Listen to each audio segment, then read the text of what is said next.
Are you facing problems in your relationship where you are finding that your personalities are clashing?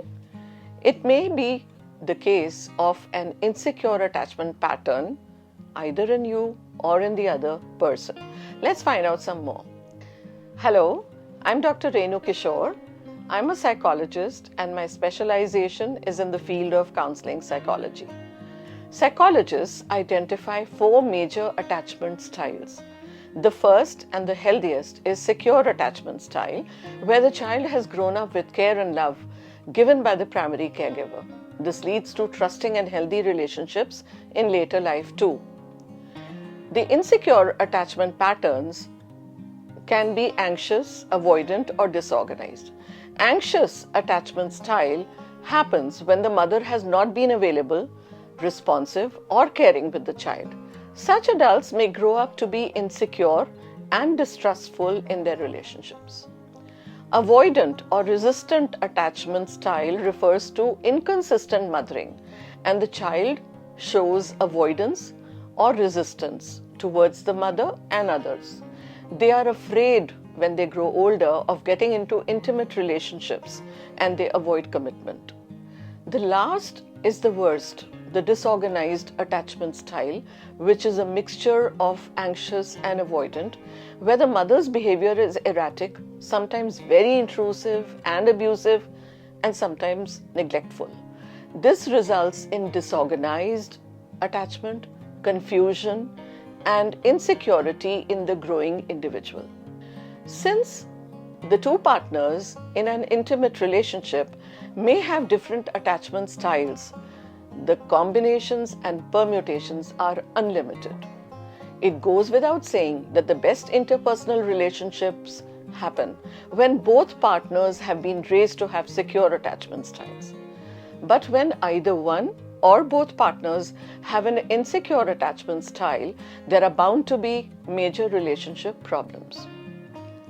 It is interesting to note that anxious and avoidant persons are frequently drawn to each other.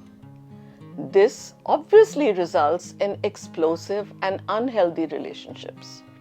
Let us look at issues in anxious avoidant relationships, which are a likely consequence of insecure attachment in the growing up years of one or both partners.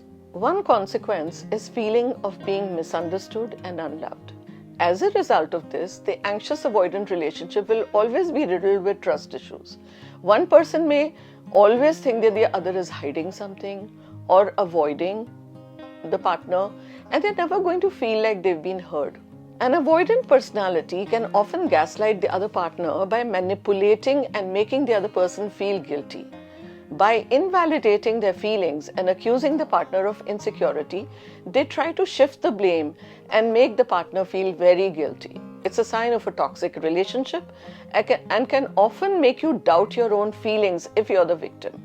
As a result, your self-confidence will plummet and you'll find yourself relying on your toxic partner. Thirdly, you get easily triggered by minor incidents. People who have signs of anxious avoidant attachment are often extremely impulsive and get enraged when things don't go their way. They also have an urgent need for confrontation, since not addressing the immediate issue at hand can cause major anxiety for the person who's already doubting the strength of the bond. Another consequence is that avoidant personalities fight frequently. It doesn't matter if it was a small joke or if there wasn't even a comment made.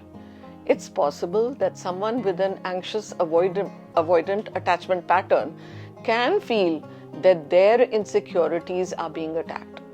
When that happens, there are going to be frequent fights, withholding of communication, and a lot of sulking. Since conflict resolution is not going to be the best, an anxious avoidant relationship will find it difficult to settle issues. Let us take a look at how to deal with anxious avoidant relationships. First of all, become aware of your attachment styles. If you find that your relationship suffers from the signs we listed out for you, it may be time to take a look at what patterns of attachment both of you display. Once you recognize avoidance in your own or your partner's personality styles, you'll be better able to deal with it. Second tip, understand the role of childhood experiences. The way we approach the relationships we have is influenced by the kind of relationships we have had with our primary caregivers, as well as what we have seen amongst our parents. A child who was neglected and belittled for wanting affection will find it incredibly difficult to be vulnerable in future relationships. Once you understand the cause of your anxious avoidant attachment, all the way from your childhood, you will figure out the patterns you need to address.